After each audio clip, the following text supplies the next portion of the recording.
بسم اللہ الرحمن الرحیم۔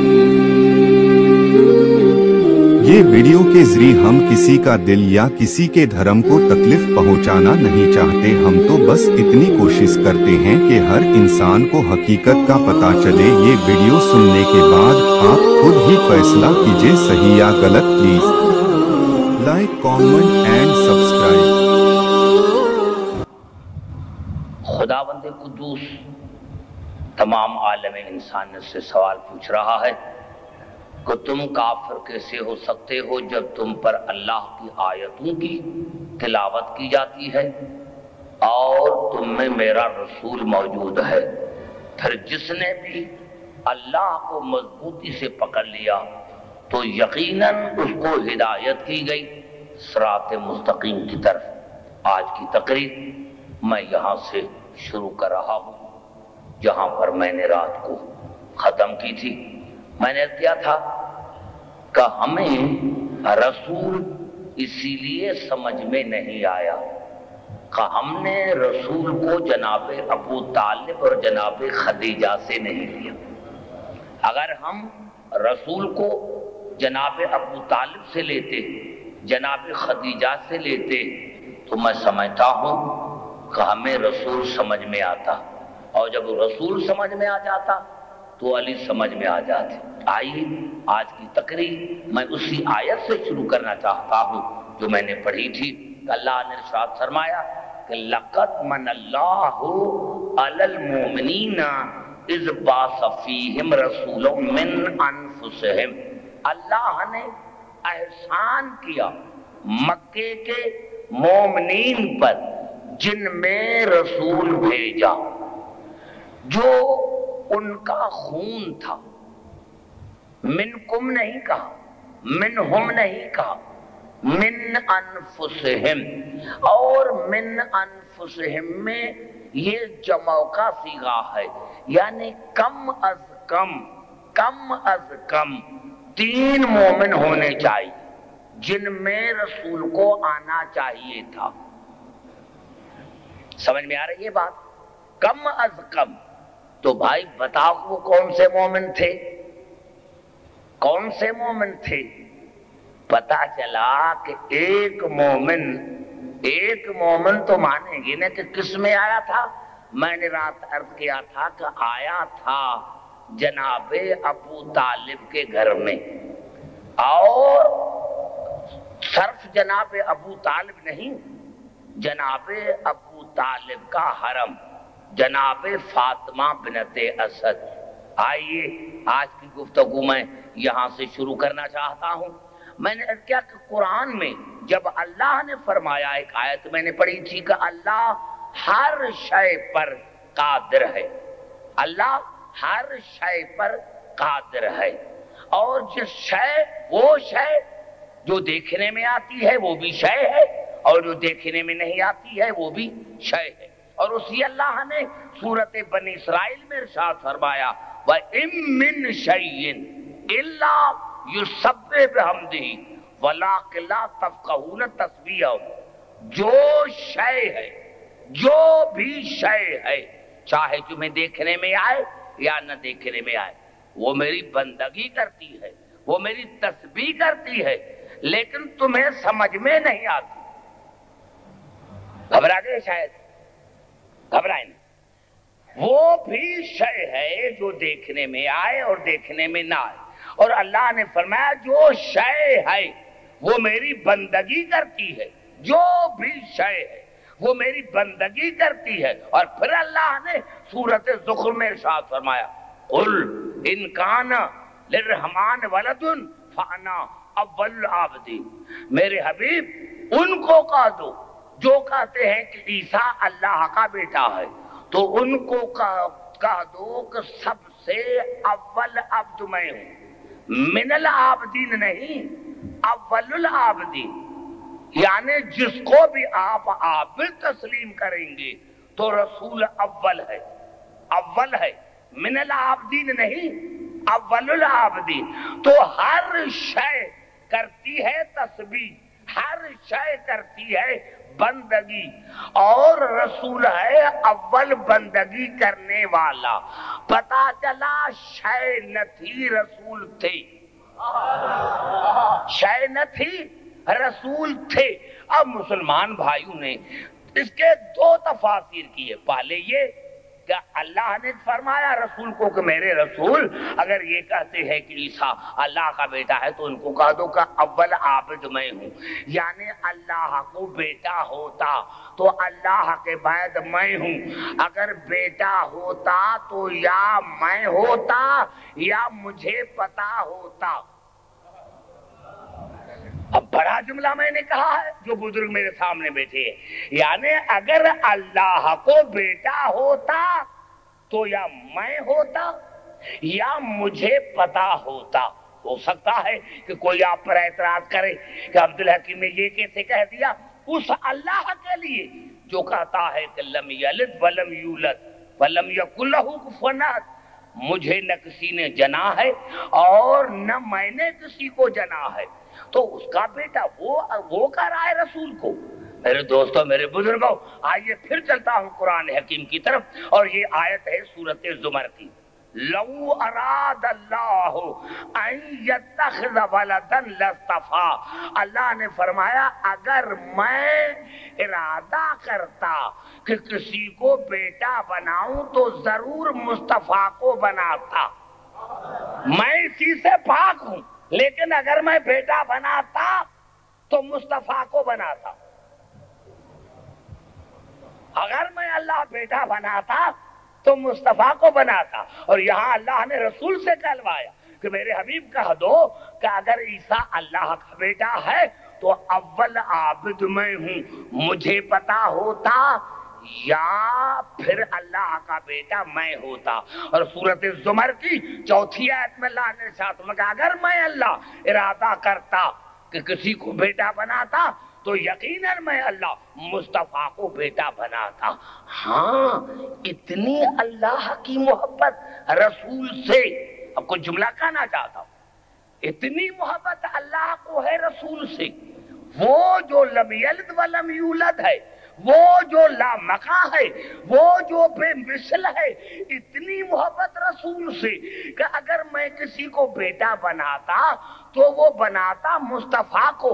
میرے مسلمان بھائی، جہاں سے رات میں نے گفتگو ختم کی تھی وہیں سے شروع کر رہا ہوں، اور انشاءاللہ آج جو میری گفتگو ہوگی میں کوشش کر رہا ہوں آپ کے سماعت کو میں سمجھ گیا ہوں، اسی لیے ہر رات میری گفتگو جو ہے وہ اونچی ہوگی تاکہ میں آپ کے قریب آ کر بات سکوں۔ اب یہ تو بات ہے نا، یہ تو طے شدہ بات ہے کہ رسول آیا تھا ابو طالب کے گھر میں۔ میں کہوں یا اللہ، تو کہہ رہا ہے کہ اگر میں بیٹا بناتا تو رسول کو بناتا، مصطفیٰ کو بناتا، آپ کو اور کوئی جگہ نظر نہیں آئی کہ اپنے محبوب کو کافر کے گھر میں اتارا؟ یہ بڑا جملہ تھا جو میرا کھا گئے، یہ میرا بڑا جملہ تھا جو کھا گئے ہو۔ یعنی اتنا یا اللہ مسلمان کہتے ہیں کہ ابو طالب کافر ہے، اور تو کہتا ہے کہ اگر میں بیٹا بناتا تو رسول کو بناتا، تو اور کوئی جگہ نظر نہیں آئی؟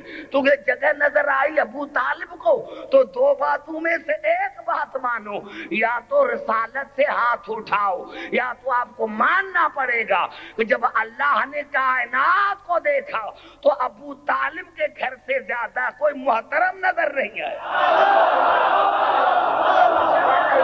اگر کوئی عزت والا گھر نظر آیا تو وہ جناب ابو طالب کا گھر نظر آیا۔ اب دو ہستیاں ہیں، ایک جناب ابو طالب ہے اور ایک جناب علی کی والدہ ہے، جناب فاطمہ بنت اسد ہے، جس کو ہر زمانے میں ہر وقت رسول کہتے تھے کہ علی کی ماں میری ماں ہے، علی کی ماں میری ماں ہے، علی کی ماں میری ماں ہے۔ اب رسول کی بیویاں ہیں مومنین کی مائیں، اور علی کی ماں ہے رسول کی ماں۔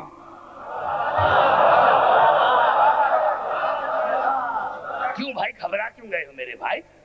بات کرو تو میں بات کروں گا، تب تو میں بات کرتا ہوں۔ میں نے کیا کہ یہی فرق ہے، رسول کی بیویاں ہیں مومنین کی مائیں، ہماری مائیں، ہماری مائیں، اور علی کی ماں ہے رسول کی ماں۔ رسول کی بیویاں ہیں ہماری ماں اور علی کی ماں ہے رسول کی ماں۔ جتنا فرق ہے ہم میں اور رسول میں، اتنا فرق ہے علی کی ماں میں اور رسول کی بیویوں میں۔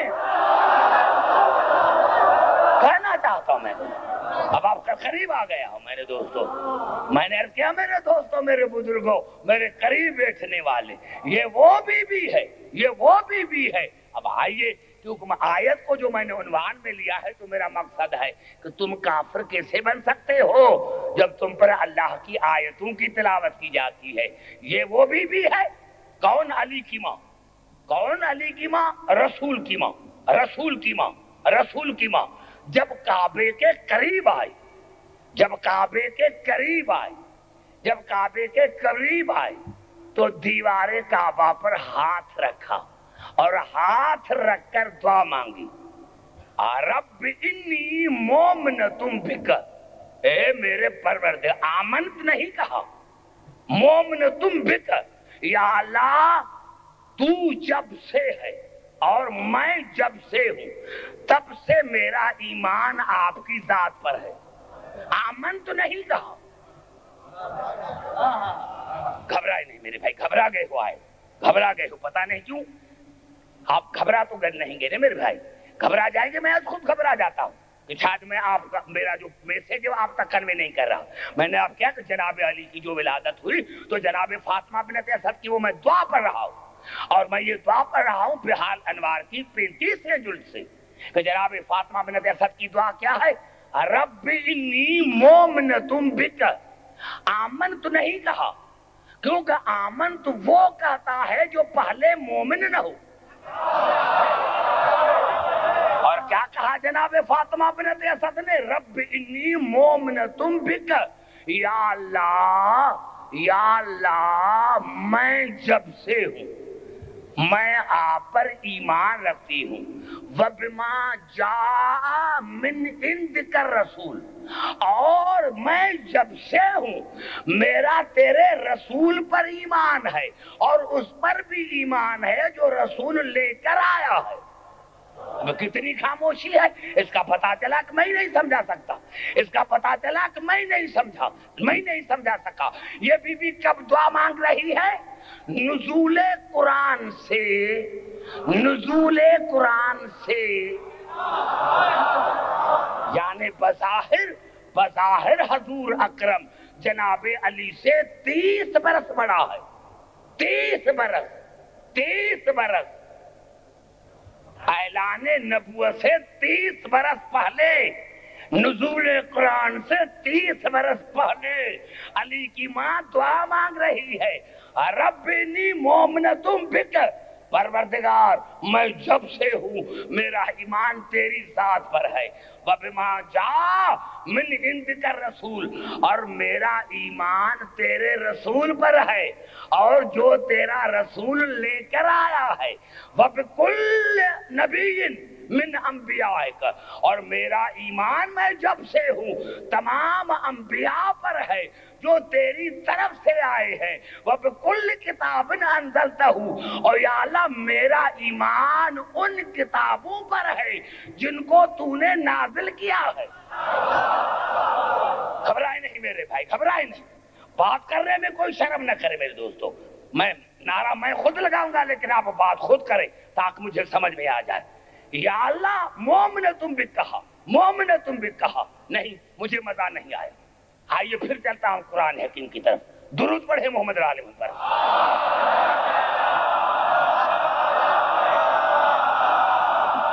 میرے قریب بیٹھنے والے، میں نے پھر بھی کہا تھا، میں نے کہا یہ جب بھی اس میں فاعل آتا ہے، اس میں فاعل کا کام کیا ہوتا ہے؟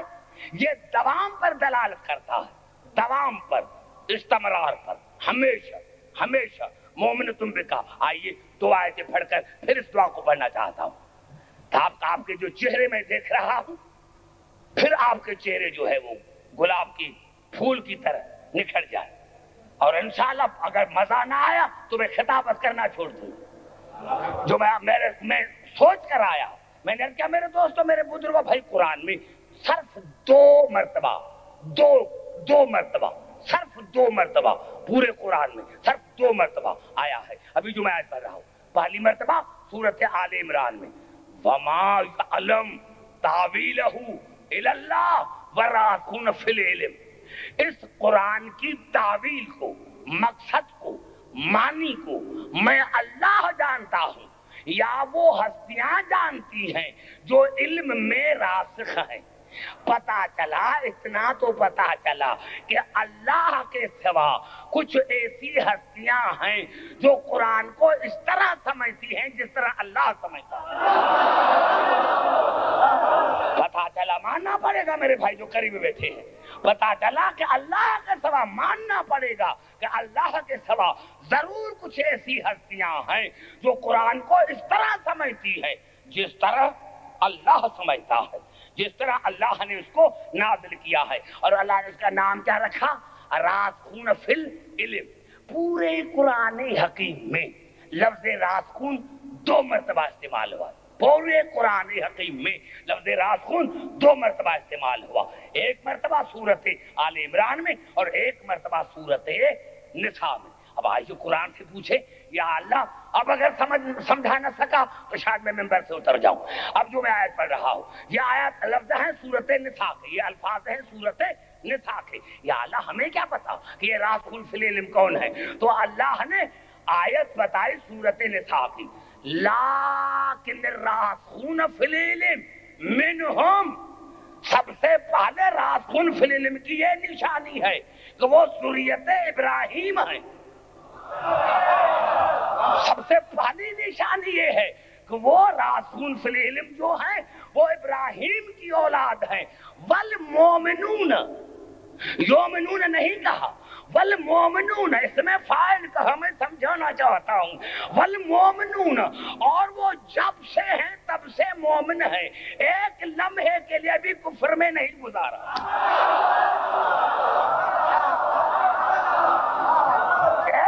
لمحے کے لیے بھی کفر میں نہیں گزارا. اور پھر اللہ نے کہا یؤمنون, پہلے مومنون کہا اور پھر اللہ نے کہا وہ مومن کون ہے؟ یؤمنون بما انزل الیک وما انزل من قبلک. میرے حبیب جو راسخون فی العلم ہے جو میں نے تم پر نازل کیا ہے ان کا اس پر بھی ایمان ہے, اور جو میں نے تم سے پہلے انبیاءوں پر نازل کیا ہے ان کا ان پر بھی ایمان ہے. والمقیمین الصلاۃ, پورے قرآن میں آیا ہے یقیمون الصلاۃ, یہاں ہے مقیمین الصلاۃ, یہ اس میں فاعل ہے. اللہ نے فرمایا مقیمین الصلاۃ. اور میرے حبیب یہ راسخون فی العلم جو ہے یہ صرف نماز پڑھتے نہیں, نماز ان کی وجود کی وجہ سے ہے. اگر یہ نہ ہوتے نماز نہ ہوتی.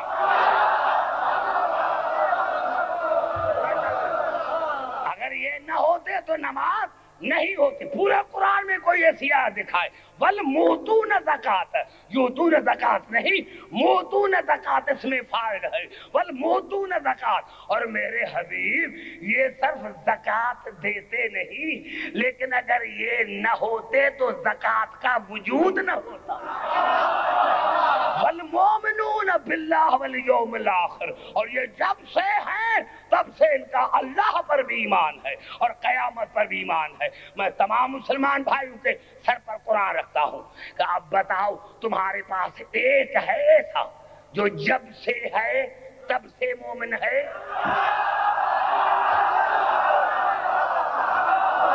جو قریب بیٹھے ہیں بھائی بات کریں بزرگ, ایک بھی بتاؤ, ایک بھی بتاؤ, ایک بھی بتاؤ کہ تمہارے پاس ایک ہے جو جب سے ہے تب سے مومن ہے. ارے تمہارے پاس ایک ہے کہ جس کی وجہ سے دین قائم ہے. یعنی اگر راسخون فی العلم نہ ہوتے تو نمازیں نہ ہوتی, روزے نہ ہوتے, زکاتیں نہ ہوتی.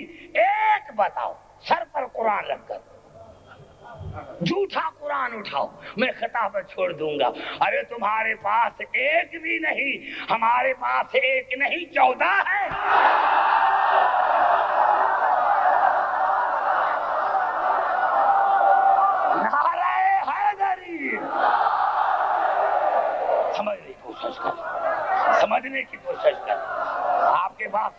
ایک بھی نہیں.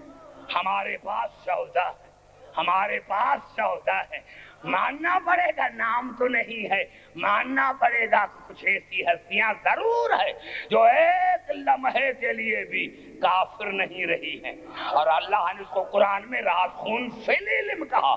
فی العلم, فی العلم, یہ تو میں کل پڑھوں گا. راسخون فی العلم کہا ہے. پتا چلا قرآن پوچھنا ہے تو راسخون فی العلم سے پوچھو. کیوں؟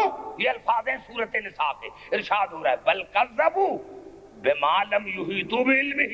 میرے حبیب یہ آپ کو اسی لیے جھٹلاتے ہیں کہ ان کا علم پر احاطہ نہیں. جاہل تمہیں کیا سمجھے گا؟